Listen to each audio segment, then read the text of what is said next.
So for our Girl Talk this morning, we discuss what are some of the self-sabotaging habits that get in the way of progress. That's important. It's an important discussion Very to have, important. especially now. Very important because sometimes nothing not going wrong with your life. And you keep saying, boy, it's almost, first of all, it's like, I better me try it, because never go on for me yet, you know. I'm not lucky them way there. So, better me not try. You know what I think has a lot to do with that? What? Exposure Okay. and social media. I think sometimes you look and you see people touting their achievements and you feel like maybe you are not doing enough. And there's added pressure for a lot of folks who don't realize that they really are trucking along and doing the best that they can with what they have Absolutely. at the time, and that they're supposed to celebrate the wins. Sometimes your wins feel small if you see somebody posting what may seem like a big win. So that's a good point you made, and what we want to do this morning is kind of help you along that journey so you can know that you're doing okay and that you're going at your own pace in your own time, and the trick is just not to stop, just to keep going. Even if you get boxed down or you drop 7 times 5, get up 8. Yeah. That's how it works. So this morning we're going to share with you some of the things that you can do that will help you to stop getting into your own way. And one of the first things is stop speaking to people who drain, exhaust, frustrate, and fundamentally, Mr. Manley love use that word there, fundamentally misunderstand you. Listen. There are people around you who believe that you can never win. So you say, you know, I want to start a business. You know how much people start business and it's not going away? They're called dream killers. Yes. Yeah. You know, I want to go back to school. At your age, why could I not go back to school if you gonna learn? Trust me, if you have people around you, and I'm not saying there are people who are unrealistic, because them days also another one where see I run over the cliff and say, yes, man. Keep going. You There's a small drop. Just go on. Yes. Yeah. But the ones who, everything that you try to do, and even when you do it well, them say, well, I woke up. You get through. If they can't celebrate you, they can't encourage you, they can't lift you up, why are they there? I think this is so important. And again, I hear a lot of people talking about auditing their circle for this year. Yeah. And removing the baggage issues, baggage people. Because as Delia said, man, boy, you have some dream killers out there. You know what you have to start doing? Just don't tell them what you plan to do. Yes. Don't tell them. Yes. Don't let them know of your plans, because they will make you start to doubt yourself. Yes. And whether you have the ability to actually do it. So if you find 1 and 2 who are balanced enough to say, yes, this might be a risk, but I think you can do it. You know, to be honest with you, you don't want the people who will always tell you that it's great and it's, or push you, as Delia said, over a cliff and then celebrate the fact that you drop far. Yeah. Important.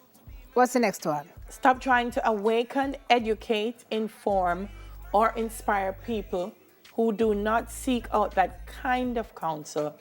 Hear them too, they try whisper and then can't whisper. Kind of counsel on their own.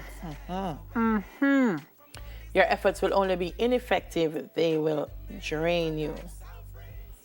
Yeah. Okay. The next one says, stop treating the symptoms. The most common ways people mess up their lives are symptoms of deeper traumas, fear, and unresolved issues. Yeah, so this one going to take some help. Customs clear, yeah, you still a walk with the baggage. Some guidance. Yes. I know there are psychologists who do an exercise that they have you carry like a bag of rocks.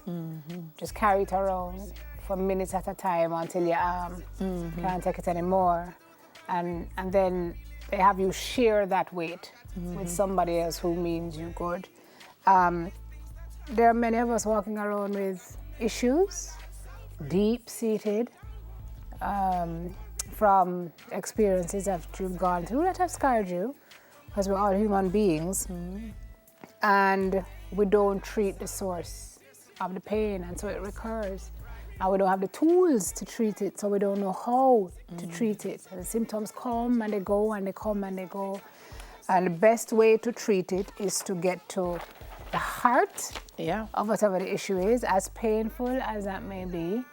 I remember Yvonne Chin said to me one time that, you know, when a snake bites you and that poison gets into your skin, really and truly in that instant, the best thing to do to stay alive is to dig it out.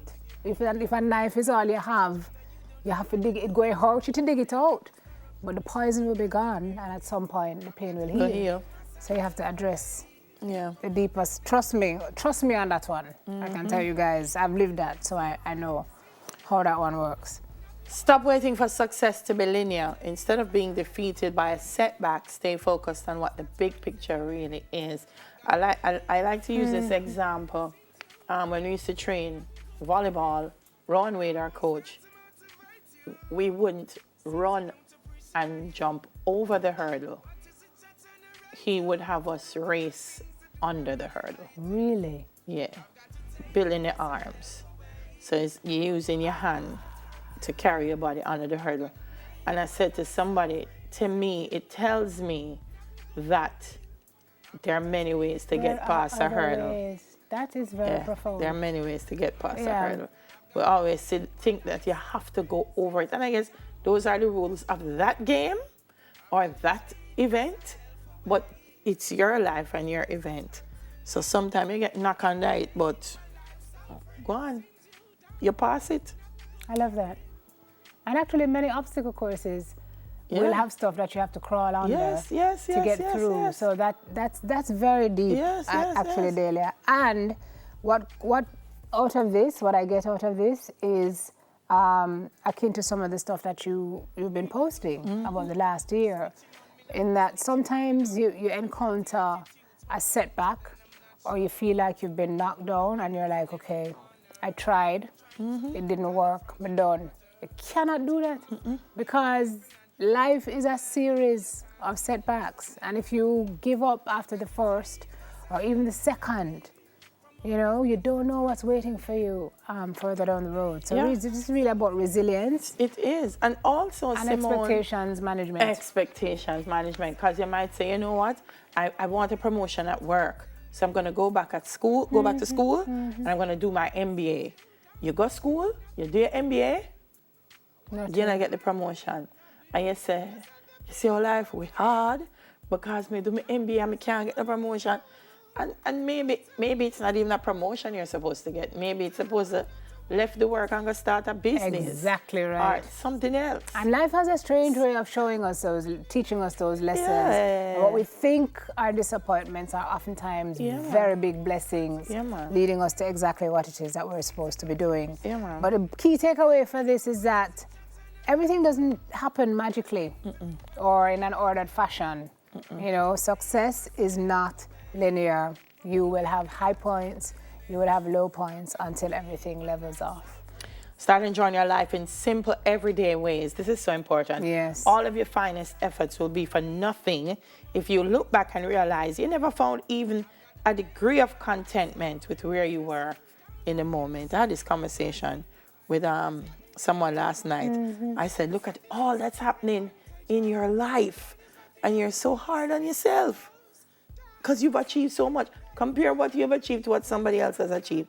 Somebody else would be very happy to achieve one thing that you have achieved out of your 10, and you're still not content. We put ourselves under so much pressure. Yeah. And sometimes you have to be even careful how you compare yourself, you know, because True. it may make you feel really small, but one of the top 10 regrets that people who are dying have, I've read, is looking back on their lives and wishing they had spent more time doing what made them happy. That's a big lesson for me. So it don't make sense you're slaving every day or doing something every day that makes you completely miserable. And when you sit and think about it, there is nothing in your life that brought you joy. Number 6, I'm not sure I necessarily It says, think of everyone who has ever hurt you. Hold their face in your mind's eye and wish them joy and wellness. I don't wish them evil, Right. but I tend to be indifferent. Right. Meaning, if you're happy, that's fine. If you're not happy, that's not my business, and I am just indifferent. Yeah, I'm not holding you in my mind high either. No, I have other things to do. All the best to you. I wish you well on your journey. Yeah, but I don't wish you anything evil or any bad will.